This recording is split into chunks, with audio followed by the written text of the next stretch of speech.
দেখুন এই বকুশা বাবার দরবারটা আমরা দেখতে পাচ্ছি মাজারের কাজ চলছে, চতুর্দিকটা ভেঙে নতুন করে গুম্বদ তৈরি হচ্ছে বা এখানেতে আরো সুন্দর করে সাজিয়ে তোলার চেষ্টা হচ্ছে, তাই খেয়াল করবেন।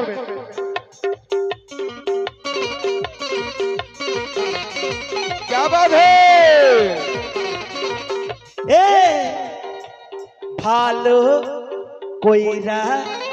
ভালো কইরা তোরা সাজারে সাজারে সাজারে, ভালো কইরা তোরা সাজারে সাজারে সাজারে, ভালো কইরা সাজারে সাজারে সাজারে। কেন দুলহার সাজে আসবে বকুশা, দুলহার সাজে আসবে বকুশা, দুলহার সাজে আসবে বকুশা, হা হা দুলহার সাজে আসবে বকুশা, মহারাজা রে রাজা রে রাজা রে, ভালো কইরা